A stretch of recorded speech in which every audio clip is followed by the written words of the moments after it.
안녕하세요. 경제 읽어주는 남자 김광석입니다. 반갑습니다.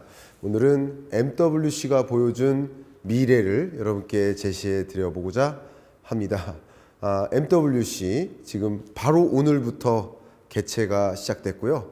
저는 이렇게 여러분께 영상으로 인사를 드리고 있지만 지금 이 순간 바로 MWC 현장에 자리하고 있을 겁니다. 네, 스페인으로 날아가서 일정을 소화하고 있을 거라고 생각합니다. 이제 돈이 어디로 몰리는가? 바로 AI 에이전트 시대가 왔다. 그리고 AI 에이전트에 돈이 몰릴 것이다 라는 말씀을 좀 강하게 드려보고 싶은데요. 지금부터 본격적으로 MWC는 무엇이고 이 MWC라는 박람회에서는 무엇을 그려낼 것인지 설명을 드려보고자 합니다. 자, 보시는 것처럼 MWC는 세계 3대 박람회라고 볼 수 있죠. CES와 함께 가장 중요한 또 박람회로서 역할을 수행하고 있습니다. 우리가 투자 의사 결정을 해요. 혹은 어떤 기업과 기술 교류를 하려 해요. 그럴 때 우리는 무엇을 목적으로 어떤 방향성 하에 투자 의사 결정합니까? 현재에 투자하는 겁니까? 미래에 투자하는 겁니까? 그렇죠. 미래에 투자하는 거죠. 그러면 미래 산업의 지형, 어떤 기업이 어떤 경쟁력 있는 제품을 꺼내놓을까라는 것을 들여다보는 과정이 뭡니까? 그게 투자 의사 결정인 거죠. 보통 어떻게 미래 산업, 미래 제품을 경쟁력 있는 그런 기업들의 움직임을 어떻게 확인합니까? 재무제표상에서는 어떤 기업이 R&D 지출을 어디에 더 늘리나, 또 이런 세계 3대 박람회를 통해서 마음껏 해당 기업들은 자기 기업이 제공하고 있는 서비스와 제품을 뽐낼 텐데요.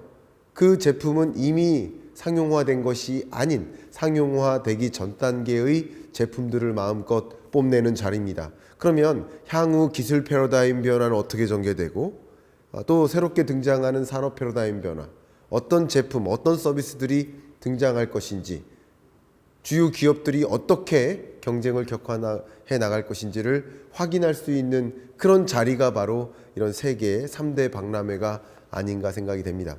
저도 매년 개최되는 이 CES 그리고 MWC에 대면 혹은 비대면으로 참석을 하고 있는데요. 자, 스페인 바르셀로나에서 열리는 이 MWC는 특히 단순한 제품 전시뿐만 아니라 글로벌 기술의 미래를 논의하고요.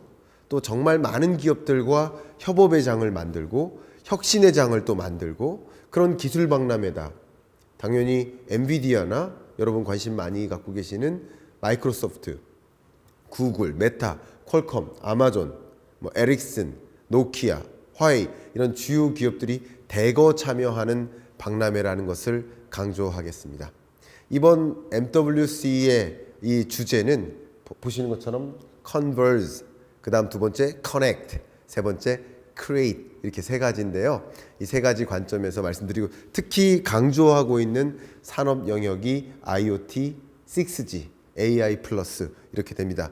정확히 무슨 말인지 어떤 MWC에서의 박람회가 어떤 것들을 또 중요하게 관전 포인트로 가져가고 있는지 지금부터 말씀드려 보겠습니다.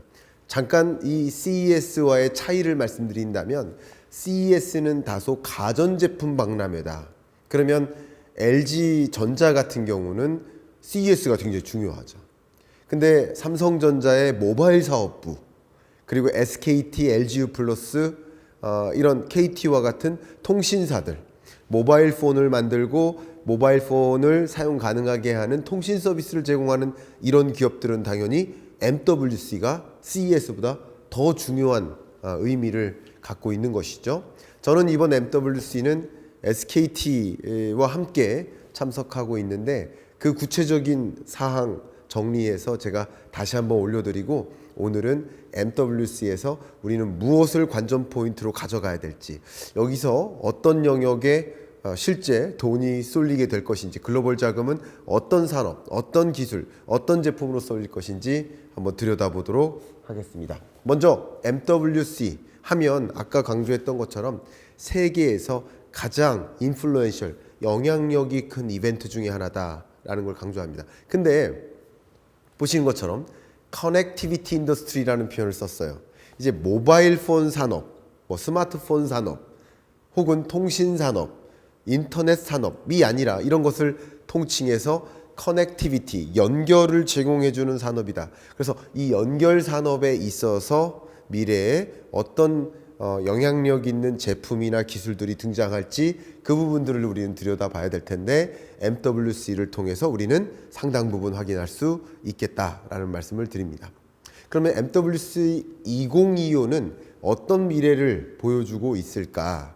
일단 큰 그림을 먼저 보여드린다면 모바일 인더스트리, 방금은 제가 커넥티비티, 연결 산업이라고 표현했는데 같은 말이죠. 그 모바일 인더스트리에 있어서 세 가지 주제가 주어졌습니다. Converge, 융합하라, AI와 IoT가, 그리고 뭐 VR, AR 기술이 또 AI와 이렇게 융합된 기술 영역으로 가져간다. Connect, 연결하라. 그 연결성은 단순히 나와 스마트폰만이 아니라 집에 있는 모든 가전제품, 또 나와 이 자동차, 또 자동차는 그 수많은 자동차들과 연결되어 있을 것이다. 그 연결을 강조하는 기술 영역입니다. 그 다음 create, 새로운 산업 패러다임 변화를 이끌어라 라는 의미가 내포되어 있습니다. 결과적으로 어떤 식으로 해서 이런 것들을 유도할 것인지 제조나 생산 영역, 스마트 모빌리티 영역, 또 핀테크나 모바일 커머스 영역, 마지막으로 스포츠와 엔터테인먼트 영역, 여러 가지 영역에서 바로 MWC 2025가 이런 Converge, Connect, Create 3C를 강조하고 있는 미래 지형을 우리는 지금부터 확인할 수 있겠다 말씀드립니다. CES 2025의 대주제가 뭡니까? 제가 얼마 전에 경익남 영상으로 이 부분 말씀드렸습니다만 Connect, Serve, Discover 그리고 Dive In 이렇게 표현했었는데 결과적으로는 CES 2025가 제공하고자 하는 그 결과 모바일 컨그레스, 월드 컨그레스 MWC가 제공하고자 하는 그 방향성은 크게 다르지 않다라는 말씀을 먼저 드리면서 이제 본격적으로 가도록 하겠습니다. 일단 MWC가 제공하고자 하는 메이저 팀 이런 주제들을 커버합니다. 5G 강조하고요. 그리고 Connect Everything 모든 것들을 연결합니다. 그리고 AI 이상의 AI를 제공하고요. 정말 많은 기업들이 협업하고 게임 체인저 역할을 하고 그 디지털이 모든 사회 자체를 변화시키는 그런 움직임을 가져갈 것이다 라는 것을 먼저 말씀드리고요. 특히 5G라는 영역에 있어서도 5G가 이제 정말 더 많이 보급되고 그리고 5G뿐만 아니라 6G로 건너간다는 메시지 굉장히 중요합니다. 그리고 Connect X 모든 것들을 연결해 나간다. 스마트 홈을 생각하셔도 좋고 자율주행을 생각하셔도 좋겠습니다. 또 그 밖에도 AI 플러스 제가 강조했었죠. 그 밖에 여러 가지 앞에 말씀드렸던 강조한 사항들을 기반으로 해서 지금부터 주요 우리가 관찰해야 될 그 메이저 팀 어떤 사례들이 있는지 말씀드려보도록 하겠습니다. 자, 첫 번째는 바로 5G입니다. 제가 이 5G에 대해서는 정말 많이 말씀드렸는데 그냥 5세대 통신이다라고 생각해 보시면 좋겠습니다. 1세대 통신은 뭐예요? 그냥 음성만 교환하는 거예요. 전화죠, 전화. 그리고 2세대 통신망은 뭐예요? 뭔가를 서로를 볼 수 있는 거예요. 3세대 통신망은 뭐예요? 서로 간에 영상통화까지 가능한 거예요. 4세대 통신망은 뭐예요? 그것을 넘어선 수준, 스마트폰을 이용해서 또 인터넷을 이용해서 가상 증강현실 기술을 이용해서 이런 것들을 보여줄 수 있는 5세대 통신망은 그 이상입니다. 거의 통화를 하고 있지만 내가 지금 같이 현장에 있는 것처럼 예를 들어서 스마트폰을 이용해서 줌 수업을 듣고 있는데 그 줌 수업은 이미 내가 그 교실 현장에 있는 것처럼 느끼게 그러니까 이 1세대부터 5세대까지 전개되어오는 과정에서 가장 두드러지는 특징이 뭐예요? 굉장히 큰 빅데이터를 주고받는 시대다. 그러니까 데이터를 주고받는데 역시 음성 데이터도 데이터고요. 그리고 실제 체감형 그런 데이터를 제공하는 그런 과정인데 더 큰 데이터를 실시간으로 주고받는 환경이 된다. 이렇게 생각해 본다면 당연히 이 통신 인프라가 어떠해야 됩니까? 더 빠르고 더 무거운 데이터를 실시간으로 교환할 수 있는 시스템이 돼야 되겠죠. 그게 바로 5G다라고 먼저 쉽게 설명드려 보도록 하겠습니다. 먼저 1세대는 말씀드렸던 것처럼 음성 기반이에요.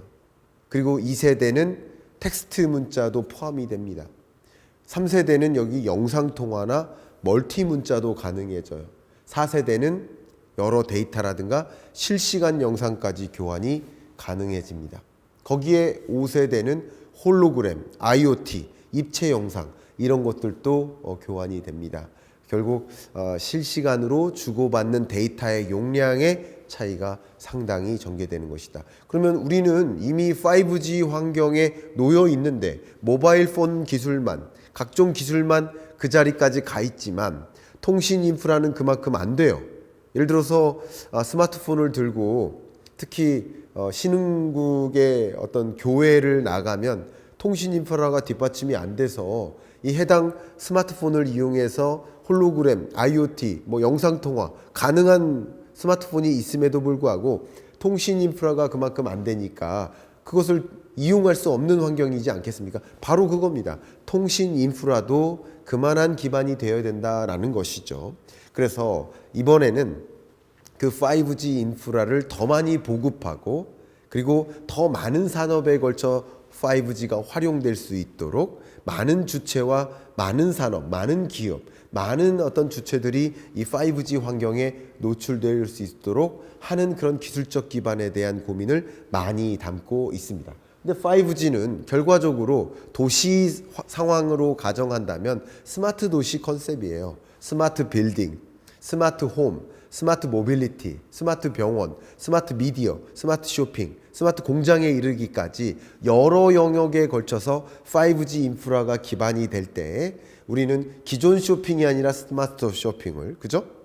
또 기존 공장에서의 제조 현장이 아니라 스마트 공장의 모습을, 수많은 로보틱스가 공장에서 제조 역할을 하고 있는데 실시간으로 수많은 데이터를 주고받으면서 특히 그 데이터를 학습해 나가면서 새로운 데이터를 생성해 나가면서 제조하는 것이 스마트 공장인데 그냥 5G가 아니라 1세대 통신, 2세대 통신이면 그게 가능하겠습니까? 아니라는 거죠. 그게 바로 5G 인프라의 필요성을 강조하는 겁니다. 이번 MWC에서는 5G가 기반이 돼야 된다라는 메시지도 강하게 하고 있지만 또 중요한 것은 바로 6G입니다. 6G는 5G 이상의 통신 속도를 자랑할 텐데 그 한 가지 배경은 보시는 것처럼 위성통신에 기반한다라는 말씀을 좀 드려보고자 합니다. 보시는 것처럼 인공위성에서 쏘아 올리는 여러 데이터가 여러 주체, 여러 사물, 여러 사람들과 실시간으로 교류하면서 더 통신의 속도를 끌어올리는 역할이 되겠다. 이렇게 생각해 보시면 어떨까요? 그게 바로 6G 환경이고 6G, 우리 5G는 세계 최초로 상용화한 나라가 우리나라인데 6G도 우리나라가 정말 최초로 상용화하고 그 어떤 나라보다 통신 인프라나 통신 기술에 있어서 범접할 수 없는 수준, 추격할 수 없는 수준의 그 기술적 레벨을 가지고 와서 세계 통신 산업의 표준을 우리가 정립하면 어떨까? ICT 강국답게 그런 모습을 우리가 보여주면 어떨까 하는 마음인데 그런 현장의 모습을 MWC가 담고 있었습니다. 자, 그리고 이것이 더 활용되는 그 대표적인 사례가 자율주행이에요. 자율주행 보세요. 자동차가 스스로 달려야 돼요.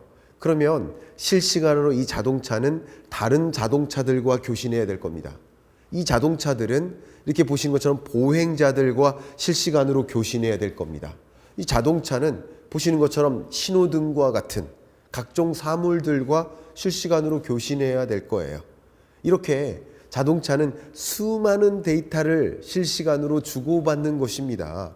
더군다나 자율주행은 AI 기반이기 때문에 또 이런 도로의 여러 지형이나 또 인프라의 변화나 이런 다른 자동차의 움직임에 또 맞대응하는 그런 자동차의 모습을 가지려면 실시간으로 또 학습까지 해가면서 새로운 데이터를 생성시켜야 되거든요. 그게 바로 자율주행입니다. 그러면 자율주행은 V to X, Vehicle to Everything. 자동차는 그 모든 것들과 연결되는 구조를 갖는 것이다. 그러니까 V2I infrastructure, V2 devices, V2D죠. 그리고 V2P pedestrian 이런 통행자라고 볼 수 있겠죠. 또 vehicles, V2V 그리고 V2H 스마트홈과 연결성. 바로 이게 자율주행 영역이다. 이런 영역에 있어도 당연히 스마트폰 뿐만 아니라 통신 서비스가 기반이 돼야 되겠죠. 그러니까 우리도 스마트폰을 삽니다. 그러면 바로 전화가 됩니까? 인터넷이 됩니까? 아니죠. 통신 서비스를 가입해야 됩니다. 마찬가지예요. 자율주행차를 삽니다.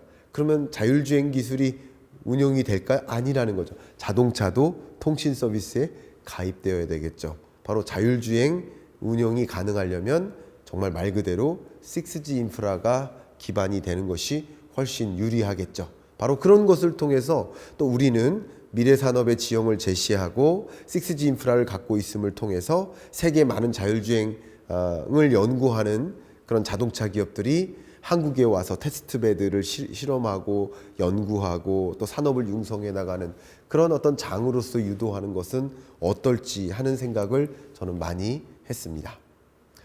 7번째는 스마트 홈입니다. 그러니까 이제 집으로 들어가는 거예요. 집 안에서도 수많은 가전제품 또 가구 이런 사물들이 있지 않겠습니까? 그런 사물들과 실시간으로 소통하는 장이 되겠습니다. 보시는 것처럼 스마트 홈 안에서 각종 가전제품들과 내가 연결되어 있는 거죠. 제가 어릴 적 그 모습이 떠올라요. 제 방에서 어릴 적에 침대에 이렇게 누워 있어요. 그래서 동생을 불러요. 뭐야 동생 이렇게 불러요. 동생이 옵니다. 왜 불렀어? 하고 문 열고 들어옵니다. 거기 불 좀 꺼줘. 저는 누워서 제 방 불 좀 끄고 나가달라고 동생한테 이렇게 했었던 기억이 나는데 스마트 홈은 그럴 필요가 없어요. 그냥 명령하면 돼요. 불 꺼줘. 그럼 불 꺼주는 거죠. 에어컨 켜줘. 너무 더운 것 같아. 보일러 좀 줄여줘. 이렇게 그 모든 가전제품 또 사물들과 연결될 수 있는 나의 또 주문과 명령을 들어주기도 하지만 나의 니즈를 부합하게 스스로 결정까지 해줍니다. 열이 많은 사람이야. 그러면 잠자기 전에는 따뜻한 환경이었다가 자는 도중에는 또 온도를 조절해 준다든가 또 자고 일어날 시점에는 맞춰서 제가 원하는 아름다운 음악을 들려준다든가 바로 그런 것이죠. 겨울꽃이라는 노래죠. 그죠? 네, 바로 스마트홈입니다. 또 이번에 제시했던 핵심 바로 AI 에이전트거든요. SKT는 에스터라는 소위 AI 에이전트를 런칭했습니다. Navigate your life. 당신의 삶을 함께한다. 당신의 삶을 좋은 방향으로 안내한다 하는 인공지능 비서라고 생각해 볼 수 있겠습니다. AI 에이전트를 놓고 정말 세계 빅테크 기업들이 경쟁에 붙었습니다. 누가 더 AI 에이전트를 더 확대 보급하고 기술적으로 더 고도화할까를 놓고 경쟁하고 있는데 역시 우리나라의 통신사들도 AI 에이전트의 경쟁에 같이 투입이 된 모습이라고 볼 수 있겠습니다. AI 에이전트는 정확히 무엇을 뜻합니까? 여러 가지 능력들을 가지고 있습니다만 예를 들면 학습 능력, 경험을 통해 성능을 향상시키는 과정이 있고요. 자율성, 인간의 어떤 직접적인 개입이 없이도 독립적으로 작업을 할 수 있어요. 꼭 시켜야만 하는 것이 아니라 얘가 스스로 나의 감정을 이해하고 나의 행동 패턴을 이해하고 그것에 맞게 왠지 목이 마르신 것 같은데요. 물을 떠다 주는 거죠. 예를 들면. 그죠? 목표 지향성, 계획을 통해서 특정 목표를 달성하는 데 집중하는 거예요. 그 특정 목표를 갖고 있어요. 최적의 잠자는 환경을 제공해 드려야지. 이게 목적인 거예요. 그러면 주인이 잠자고 있는 동안에도 적절한 온도를 맞춰준다든가 적절한 잠자는 환경을 제공해 준다든가. 그죠? 환경인식, 주변을 인식하고 해석하는 능력까지 갖고 있습니다. 예를 들면 택시 호출을 합니다. 그동안에는 사람이 직접 여러 타다에 연결을 하든 아니면 카카오 모빌리티라는 플랫폼에 연결을 하든 이렇게 해서 내가 택시를 골라야 돼요. 물건을 산다고 생각해 보세요. 이쪽 플랫폼에서 판매하는 게 쌀지, 이쪽 플랫폼에서 판매하는 것이 뭐 배송료라도 줄여줄지 우리가 직접 확인을 해야 되는데 AI 에이전트에 요청을 하면 이 AI 에이전트가 스스로 확인하는 거죠. 어떤 플랫폼에서 가장 저렴한 제품을 공급하고 있을까? 어떤 플랫폼에서 뭐 배송료를 무료로 제공하고 있을까? 이런 것을 판단하니까 결국 이 이용자는 택시 호출만 요청합니다. 서울역으로 가는 택시 잡아줘. 그러면 여러 개의 택시를 그 앱을 동시에 실행해서 최적의 그 동선을 그리고 최적의 앱을 선택하는 것이죠. AI 에이전트가 그 역할을 해준다라고 이해해 보시면 어떨까요? 그게 바로 AI 에이전트입니다. 이 AI 에이전트는 2020년 이미 많은 기업들의 펀딩이 이어졌었습니다. 많은 딜들도 이루어지고 있었습니다. 20년, 21년, 22년에도 지속적으로 그 에쿼티 펀딩이 일어나고 있었는데 23년에 한번 약 3배가량 급증합니다. 그리고 24년에는 거기서 또 거의 2배가량 급증합니다. 딜 건수도 늘어나고 있어요. 서로 AI 에이전트의 세부 디테일한 기술들을 갖고 있는 스타트업들을 인수한다든가 그렇게 해서 내가 더 강한 AI 에이전트 서비스를 제공해야지 하는 움직임을 가져가고 있다는 것이에요. AI 에이전트로 실제 글로벌 자금이 몰리고 있음을 보여주고 있는 증거입니다. 실제 AI 에이전트로 많은 기업들이 경쟁이 붙고 있는 지금에 당연히 향후 AI 에이전트 마켓은 어떨까요? 지금 수준의 마켓 사이즈는 그렇게 의미 있는 수준까지는 아니다라고 생각할 수 있지만 지금으로부터 약 5년 동안 굉장히 강한 속도로 AI 에이전트가 보급되고 또 많은 이용자가 이것에 의존하는 체제가 될 것이다. 한번 생각해 보세요. 스마트폰이 없던 시대에서 있는 시대로 바뀌었듯이 AI 에이전트를 이용하지 않는 시대에서 이용하는 시대로 바뀐다면 스마트폰이 없었을 때 스마트폰 없이 살아도 돼요. 근데 스마트폰을 1년, 2년, 10년 사용해 보니까 이제 스마트폰 없이는 삶을 상상하기가 어려워요. 저도 여러분들도 지금 스마트폰으로 이 영상을 보고 계시지 않습니까?